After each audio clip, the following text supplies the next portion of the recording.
Assalamualaikum warahmatullahi wabarakatuh. Selamat berjumpa kembali dengan kami di kanal YouTube 1001 Ide.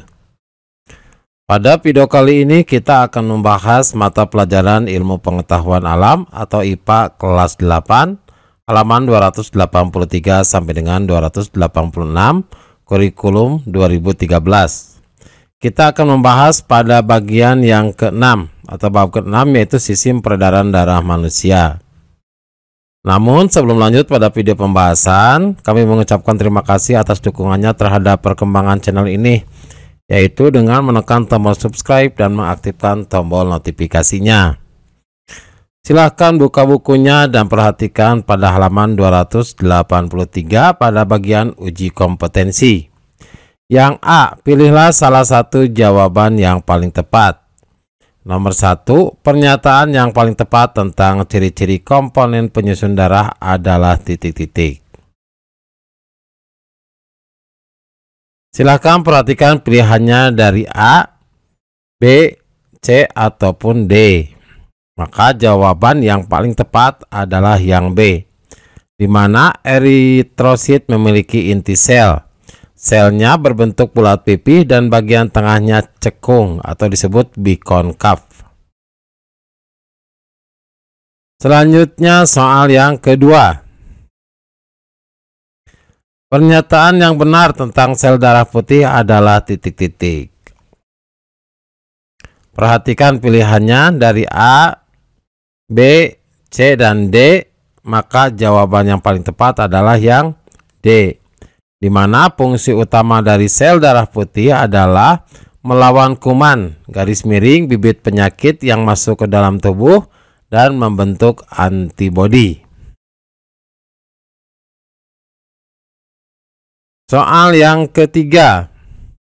Oksigen dalam darah akan diangkut oleh titik-titik. Pilihannya A, eritrosit, B, leukosit, C, trombosit, dan D, plasma darah. Maka jawabannya adalah yang A, yaitu eritrosit atau sel darah merah. Selanjutnya nomor 4. Pernyataan yang tepat tentang transfusi darah agar tidak terjadi penggumpalan darah pada resipien adalah titik-titik. Yang A, resipien yang memiliki golongan darah A dapat menerima golongan darah dari golongan A dan AB. Yang B, resipien yang memiliki golongan darah B dapat menerima darah dari golongan B dan AB. Yang C, resipien yang memiliki golongan darah AB dapat menerima darah dari semua golongan.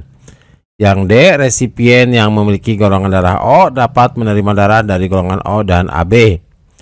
Maka jawaban yang tepat adalah yang C, resipien yang memiliki golongan darah AB dapat menerima darah dari semua golongan. Selanjutnya soal nomor 5. Perhatikan diagram proses pembekuan darah di bawah ini. Perhatikan. Berdasarkan diagram di atas, X dan Y secara berturut-turut adalah, perhatikan, terjadi luka atau trombosit pecah maka akan mengeluarkan X.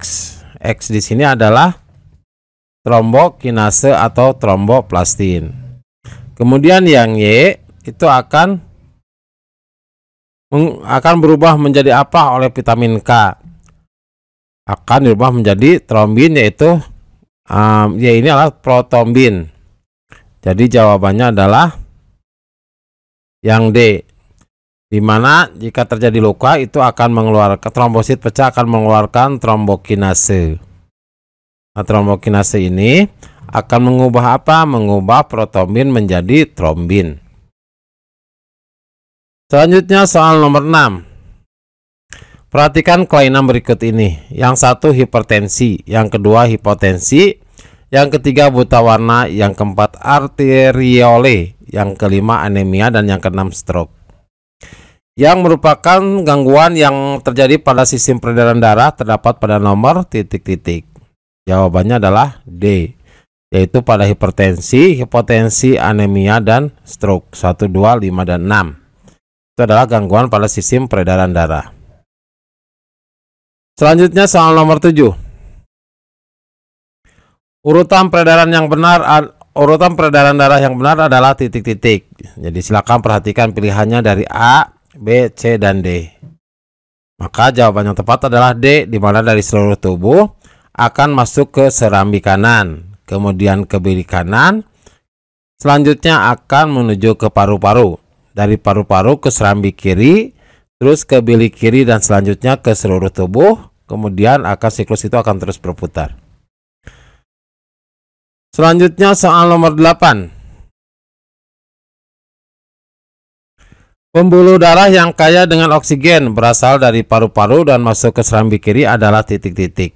Pilihannya adalah A. Aorta, B. Vena pulmonalis, C. Arteri pulmonalis, dan D. Vena cava superior.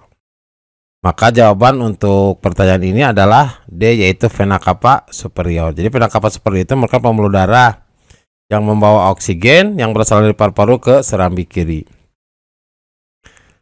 Selanjutnya nomor 9. Tabel perbedaan pembuluh darah berikut ini yang benar adalah titik-titik. Jadi perhatikan untuk pembuluh nadi dan arteri dan pembuluh balik untuk vena. Perhatikan pernyataannya untuk yang A, B, C, dan D. Maka jawaban yang tepat adalah yang A, di mana pada pembuluh nadi mengalirkan darah keluar jantung, dan pada pembuluh balik atau pembuluh vena itu mengalirkan darah menuju ke jantung. Selanjutnya soal yang ke-10. Pak Beni menderita sakit jantung. Berikut ini saran yang paling tepat diberikan kepada Pak Beni adalah titik-titik. Pilihannya adalah A. Pak Beni harus mengurangi konsumsi minuman beralkohol dan mengurangi rokok. B. Pak Beni harus berolahraga dengan keras untuk melatih kekuatan otot jantung. C. Pak Beni harus menjaga pola makan dengan menghindari makanan yang berlemak. Dan D. Pak Beni harus mengkonsumsi makanan bergizi tinggi serta tidak lupa mengkonsumsi obat. Maka jawabannya adalah C, di mana Pak Beni itu harus menjaga pola makan dengan menghindari makanan yang berlemak. Jadi untuk penyakit jantung ini sangat erat hubungannya dengan yang namanya pola makan. Selanjutnya pada bagian yang B, jawablah pertanyaan berikut ini dengan benar. 1. Salah satu fungsi darah adalah mengangkut oksigen dan karbon dioksida. Ternyata masih ada banyak fungsi darah yang lainnya. Sebutkan fungsi darah yang lainnya. Perhatikan, jadi beberapa fungsi darah itu adalah sebagai berikut.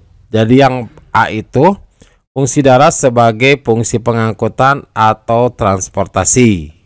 Di mana untuk darah ini darah mengandung berbagai macam zat organik, zat anorganik, dan gas. Zat tersebut berada dalam darah hanya sementara dan harus disampaikan ke jaringan atau organ-organ yang memerlukan. Oleh karena itu, fungsi darah yang berkaitan dengan pengangkutan yaitu mengangkut berbagai macam zat-zat makanan, oksigen, sisa-sisa metabolisme, hormon, enzim-enzim, dan antibodi. Yang B-nya adalah fungsi darah sebagai perlindungan atau proteksi. Itu kan? Selanjutnya fungsi darah yang berikutnya adalah sebagai fungsi pengaturan.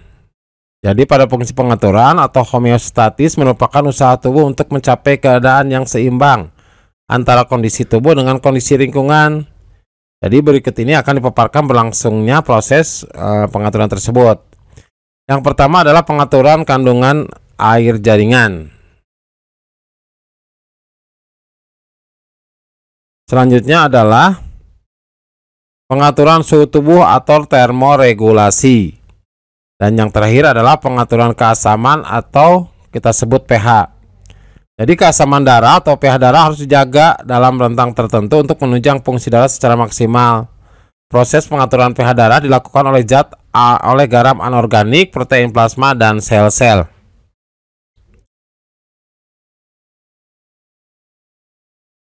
Selanjutnya pertanyaan yang kedua, mengapa jumlah sel darah merah orang yang tinggal di dataran tinggi atau pegunungan lebih banyak daripada orang yang tinggal di dataran rendah atau pantai? Ingat bahwa pada daerah dataran tinggi tekanan udara dan kadar oksigennya lebih rendah apabila dibandingkan dengan dataran rendah. Maka jawabannya adalah karena pada daerah dataran tinggi atau pegunungan kadar oksigennya rendah, sehingga untuk memenuhi kebutuhan oksigen dalam tubuh memproduksi banyak eritrosit. Sebaliknya pada daerah dataran rendah atau pantai kadar oksigennya lebih tinggi, sehingga dengan eritrosit dalam jumlah yang normal sudah dapat memenuhi kebutuhan oksigen di dalam tubuh. Selanjutnya pertanyaan yang ketiga, jelaskan proses peredaran darah yang terjadi pada tubuh. Proses peredaran darah sebagai berikut. Darah dari seluruh tubuh akan masuk pertama kali ke serambi kanan, sehingga darah dalam serambi kanan banyak mengandung CO2. Dari serambi kanan, darah akan mengalir melalui katup tricuspidalis atau berdaun 3 menuju bilik kanan. Katup ini berfungsi agar darah tidak dapat kembali ke serambi kanan. Darah yang ada di dalam bilik kanan dipompa oleh bilik kanan melewati arteri pulmonalis menuju paru-paru agar CO2 dalam darah terlepas dan terjadi pengikatan O2. Darah dari paru-paru mengalir melalui vena pulmonalis menuju serambi kiri, sehingga darah dari dalam serambi kiri banyak mengandung O2. Darah dari serambi kiri turun melalui katup bicuspidalis atau berdaun 2 menuju bilik kiri. Nah, bilik kiri akan memompa darah ke seluruh tubuh melalui pembuluh aorta. Nah, ini adalah proses peredaran darah yang terjadi di dalam tubuh. Selanjutnya nomor 4. Bulani pergi ke dokter untuk melakukan pengecekan tekanan darahnya. Setelah dilakukan pengecekan pengukuran tekanan darah, dokter mengatakan bahwa tekanan darah Bulani pada saat itu adalah 110/90. Jelaskan maksud dari hasil pengukuran tekanan darah tersebut. Tuliskan jawabanmu dengan mengaitkan tekanan darah dengan kondisi pembuluh darah pada saat itu. Maka jawabannya adalah angka pertama, yaitu angka 110 disebut angka sistol. Angka ini menunjukkan tekanan saat bilik berkontraksi dan darah ditekan keluar jantung. Tekanan darah turun saat bilik relaksasi. Angka kedua, yaitu angka 90, adalah angka yang lebih rendah daripada angka pertama dan disebut angka diastol. Angka ini merupakan hasil pengukuran tekanan saat bilik relaksasi dan mengisi darah, tepat sebelum bilik-bilik ini berkontraksi lagi. Selanjutnya pertanyaan yang kelima. Mengapa sebaiknya seorang ibu tidak merokok hubungkan dengan gangguan pada sistem peredaran darah? Maka jawabannya adalah karena merokok dapat menyebabkan gangguan pada sistem peredaran darah. Pada seorang yang merokok, asap rokok akan masuk merusak dinding pembuluh darah. Kemudian nikotin yang terkandung dalam asap rokok akan merangsang hormon adrenalin yang akibatnya akan mengubah metabolisme lemak. Hormon adrenalin akan memacu kerja jantung. Selain itu, merokok menyebabkan elastisitas pembuluh darah berkurang, sehingga meningkatkan pengerasan pembuluh darah arteri dan meningkatkan faktor pembekuan darah yang memicu penyakit jantung dan stroke. Perokok mempunyai peluang terkena stroke dan jantung koroner sekitar 2 kali lipat lebih tinggi dibandingkan dengan bukan perokok. Demikianlah video pembahasan untuk IPA kelas 8, halaman 283 sampai dengan 286. Semoga video ini bermanfaat dan kami mengucapkan assalamualaikum warahmatullahi wabarakatuh.